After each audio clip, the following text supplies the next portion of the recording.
Ang aton nga leksyon, the risen Lord. Ang pagkabanhaw ni Jesus. Ano bala ang istorya sa pagkabanhaw ni Jesus Christ?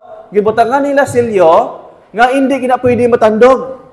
Kag ang order nga wala gid sang isa nga makapalapit dira sa lulubngan ni Jesus Christ. Ang pamangkot amo ni nga tama ka istrikto sadto nga time nga hindi sila gusto padalaan sang ibang nga tao.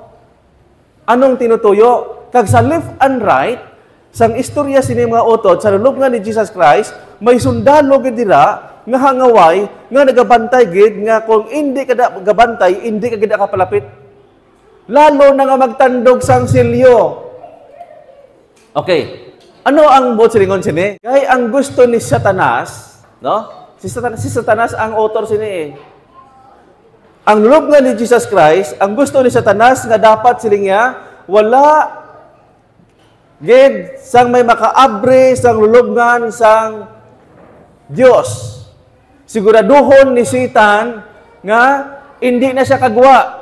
Kay sa tion nga makagwa, ina siya ang ginlubong dira matapos ang istorya sang kalibutan kag pamatud-an ni Satan nga matuman ang prophecy kag siling niya ang kabuhi nga gintagna nga sila pagkatapuson sa kalayo sa imperno mga utod, dira ma-start ang pagpamatuod ni Satan nga sila masunog sa imperno. Mabasa naton sa Desire of Ages 779, nya ang dako nga bato ara sa giyapon sa iya pwesto. Nya ang Roman seal wala pagi kakas.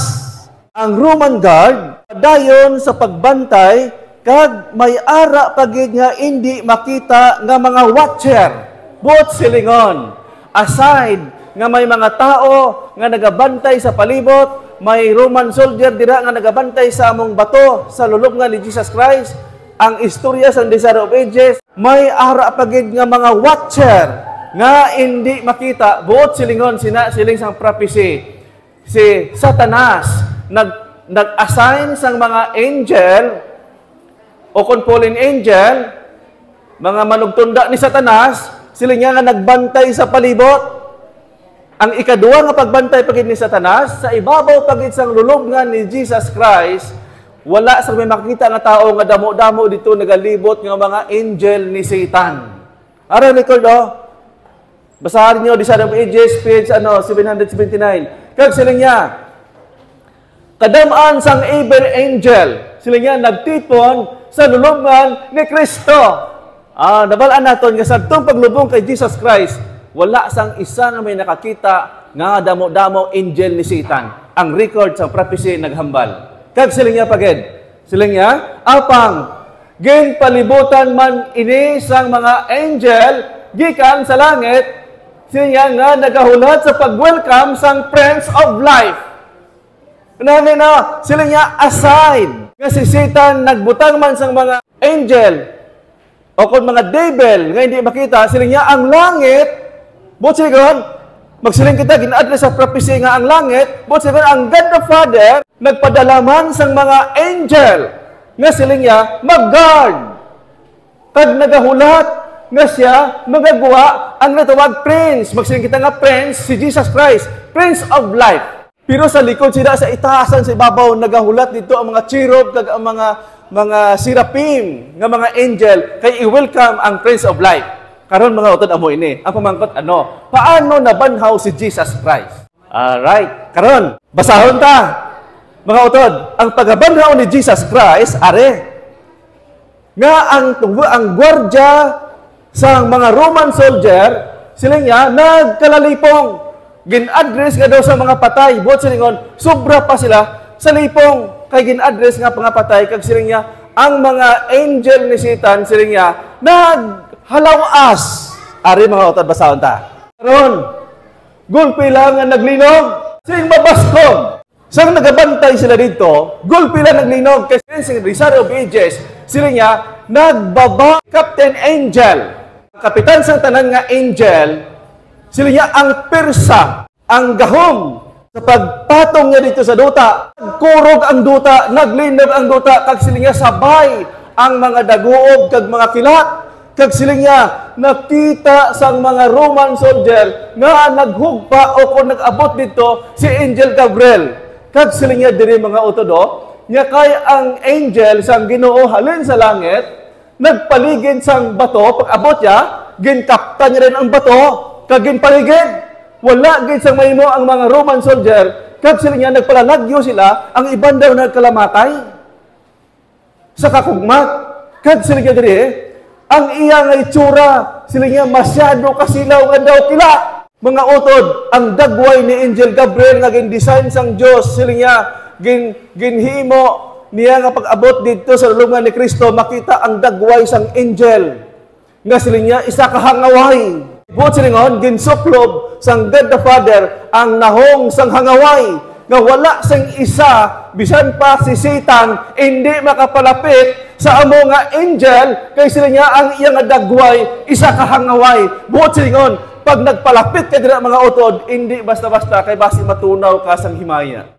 Sila niya pagin, kag ang iyang bayo, maputi, gid kaayo. Nagabantay sa luban, sila niya nagakurog sa kahadlok, sila niya kag nagkalatumba nga daw sa mga patay, pagkakita sining isa ka angel.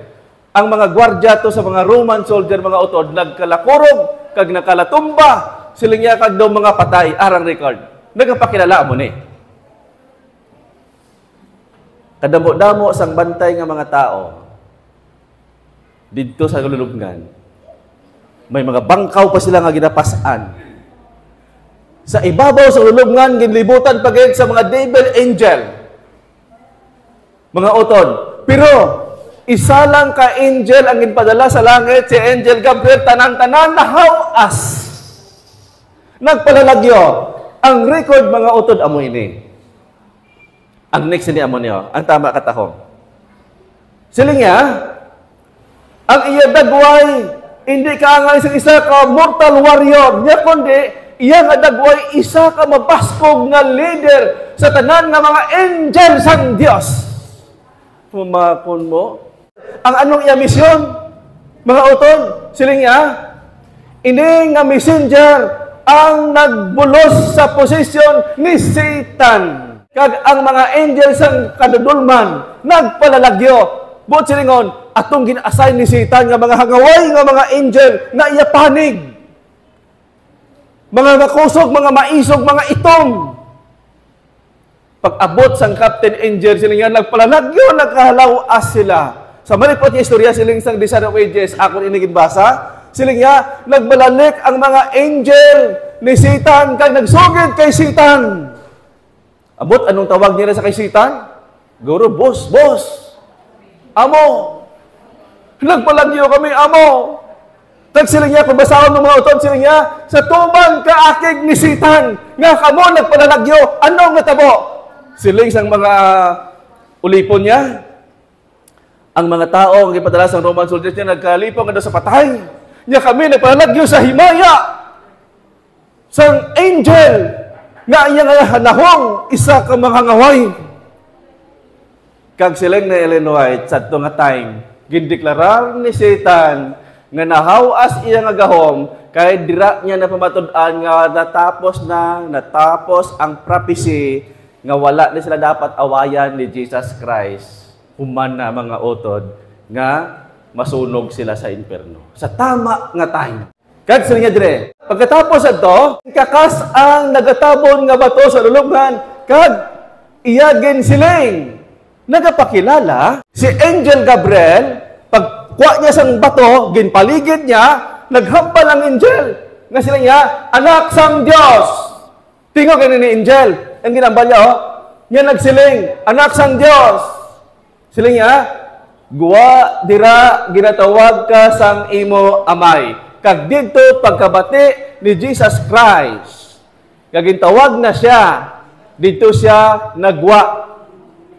Ang leksyon na mo ni, sakto na nga time, enough na nga time, nga ginulat pagid ni Jesus Christ, nga hambalon sang angel nga magwa. Kag nga ginulat pagid ni Jesus Christ, nga abrihan, takason ang pertahan.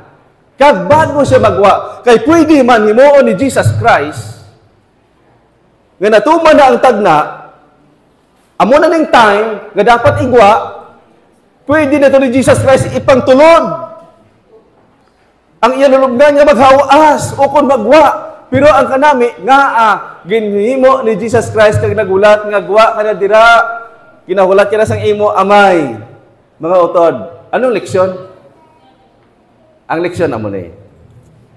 Number 1. Makita naton ang karakter ni Jesus Christ humble.